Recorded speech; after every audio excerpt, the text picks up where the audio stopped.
कृष्ण पधार रहे हैं।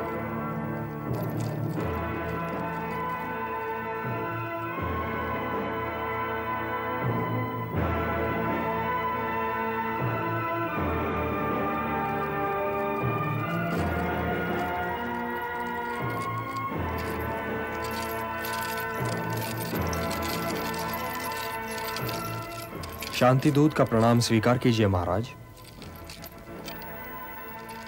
हे वासुदेव, स्थान ग्रहण करके मेरी राज्यसभा का मान बढ़ाइए। स्थान ग्रहण कीजिए वासुदेव।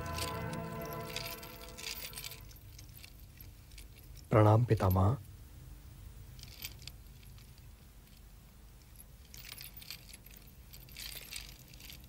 विराजिए, विराजिए तातश्री।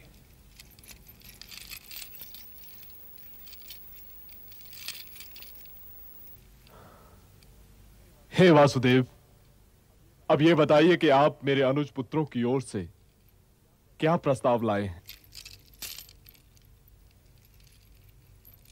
हे महाराज, गंगापुत्र भीष्म को प्रणाम करने के उपरांत मैं ये निवेदन करना चाहता हूं कि मैं किसी की ओर से कोई प्रस्ताव लेकर नहीं आया हूं। मैं तो स्वयं अपनी ओर से आया हूं और अपना ही प्रस्ताव लाया हूं। परंतु यह विश्वास अवश्य दिलाता हूं कि जो कुछ मैं स्वीकार कर लूंगा उसे स्वीकार करने में पांडव संकोच नहीं करेंगे। हे महाराज, आप तो स्वयं ज्ञानी हैं और जानते हैं कि शांति कोई प्रस्ताव नहीं जिस पर वाद विवाद चले। शांति एक आवश्यकता है। युद्ध में पराजय तो एक ही की होती है, किंतु दोनों ही ओर से लड़ने वाले योद्धा वीरगति को प्राप्त होते हैं। इस राजसभा में गंगापुत्र भीष्म जैसे ज्ञानी और महात्मा उपस्थित हैं। कृप और द्रोण जैसे आचार्य विराजमान हैं। योद्धाओं की जो भीड़ इस राजसभा में है वो आज कदाचित संसार की किसी और राजसभा में नहीं है, और इसीलिए इस राजसभा का दायित्व भी सबसे अधिक है। यदि युद्ध हुआ तो महात्माओं और योद्धाओं का यह जमघट निस्संदेह ही बिखर जाएगा महाराज, निस्संदेह ही बिखर जाएगा। हे महाराज, यदि ऐसा हुआ तो इतिहास उन सारे आंसुओं का उत्तरदायी आपको ठहराएगा जो इस महायुद्ध के उपरांत बहाए जाएंगे। हे नरेश, आप भरत के वंशज हैं। आपके पास धर्म की धरोहर है, मर्यादाओं का निक्षेप है, इतिहास की थाती है। आप न्यासधारी हैं और आप जैसे न्यासधारी के होते न्यास का अपभंग नहीं होना चाहिए महाराज, न्यास का अपभंग नहीं होना चाहिए। और इसीलिए हे धर्म ध्वज रक्षक, मैं जो कहने जा रहा हूं उसे ध्यान से सुनिए। शांति कभी असंभव नहीं हो सकती, और इसीलिए कुरुवंश को शांति के मार्ग पर ले चलिए महाराज, शांति के मार्ग पर ले चलिए कि इसी में भरतवंश, भारतवर्ष और सारे संसार की भलाई है। इतिहास गंधार नरेश शकुनी से यह नहीं पूछेगा कि इन्होंने द्यूत क्रीड़ा में कपट क्यों किया था, क्योंकि वो कपट आपकी सभा में हुआ था महाराज। इतिहास युवराज दुर्योधन से भी यह नहीं पूछेगा कि इन्होंने भरत कुल वधु को भरी सभा में क्यों घसीट बुलवाया। इतिहास ये भी आप ही से पूछेगा महाराज, क्योंकि दुर्योधन आपके युवराज हैं। इतिहास दुशासन से भी यह नहीं पूछेगा कि इन्होंने दुर्योधन के कहने पर भरत कुल वधु द्रौपदी का वस्त्र हरण करने की असभ्यता क्यों दिखाई। इतिहास इसके लिए भी आप ही को दोषी, आप ही को उत्तरदायी ठहराएगा महाराज, आप ही को उत्तरदायी ठहराएगा। इसलिए यह जान लीजिए कि शांति का कोई विकल्प नहीं है। युद्ध तो कदाचित कोई नहीं चाहता केशव। यदि कोई युद्ध नहीं चाहता पितामह, तो फिर यह कदाचित क्यों? कदाचित यह तो आप भी जानते हैं पितामह, और मैं भी, कि युद्ध चाहने वाले इधर भी हैं और उधर भी।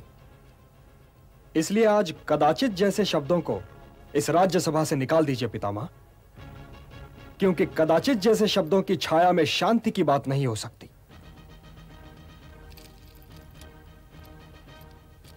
हे पितामह, समझाइए अपने नरेश को कि यदि कौरवों और पांडवों में मिलाप हो जाए तो यह सारा संसार उनका हो सकता है।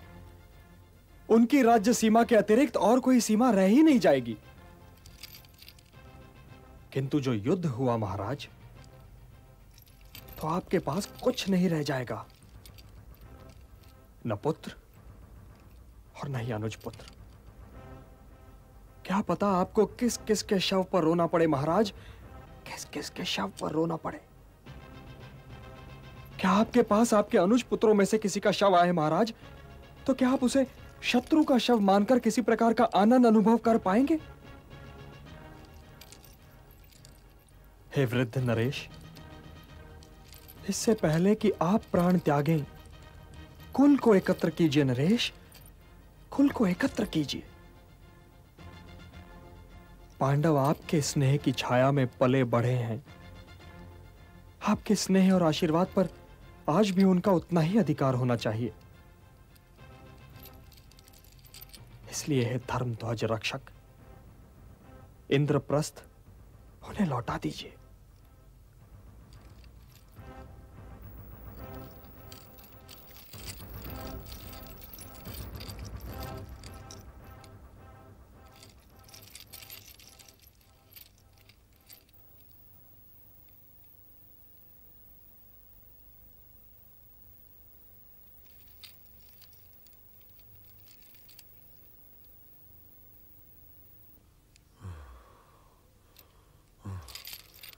वासुदेव, मुझे यह शांति प्रस्ताव स्वीकार नहीं है।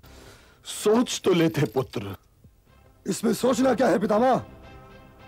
पर्ण के अनुसार उन्हें 12 बरस के वनवास को स्वीकार कर लेना चाहिए था, और वे राज मांग रहे हैं।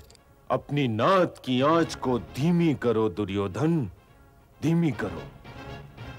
जैसे कुल्हाड़ी वृक्ष को काटकर गिरा देती है, वैसे ही व्यक्ति का कपट कुल्हाड़ी बनकर स्वयं उसे काट डालता है। और ये भी देखो वत्स, वासुदेव मित्र की भाषा बोल रहे हैं, और मित्र की भाषा ये कह रही थी कि मैं अपना आधा राज उन्हें दे दूं। यदि ये मित्रता है तो मुझे शत्रुता की परिभाषा समझाइए पितामह। शत्रु वो है युवराज जो किसी योद्धा को किसी अनुचित युद्ध के लिए भड़काए। जो कुछ भी वासुदेव ने कहा वही धर्म है। इंद्रप्रस्थ तो मैं कभी नहीं दूंगा कुलगुरु। हाँ, यदि वासुदेव के पास कोई और प्रस्ताव हो तो मैं उस पर विचार कर सकता हूं। आप लोग दुर्योधन के शुभचिंतक हैं, इन्हें समझाइए, क्योंकि भरत वंश के भविष्य को इस नासमझ योद्धा की महत्वाकांक्षा पर बलि नहीं चढ़ाया जा सकता। और यदि प्रस्ताव ही का प्रश्न है युवराज, तो मेरे पास एक और प्रस्ताव भी है। यदि दुर्योधन इंद्रप्रस्थ रखना चाहे महाराज, तो अवश्य रख लें। मैं पांडवों की ओर से 5 गांव मांग रहा हूं। अविस्थल, वरकास्थल, मकांदी, वारणावत और एक और कोई गांव। केवल 5 गांव। हे नरेश, यदि आप ये 5 गांव भी दे दें तो पांडव उन्हें पाकर संतुष्ट हो जाएंगे। 5 गांव, और वो भी उन पांडवों को? मैं उन पांडवों को सुई की नोक जितनी भूमि भी नहीं दूंगा।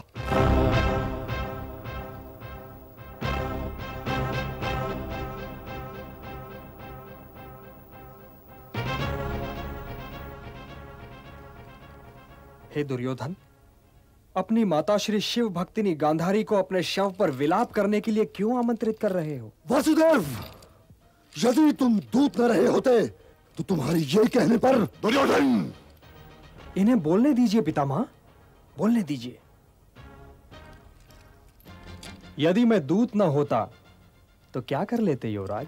यूं मेरी माता श्री की बात करने पर मैं तुम्हारी जीभ खींच लेता,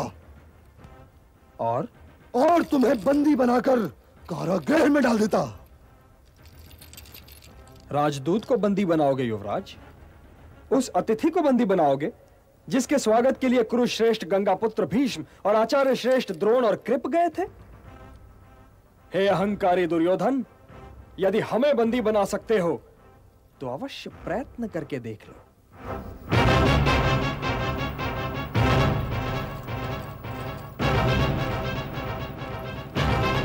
सैनिक, इस ग्वाले को बंदी बना लो।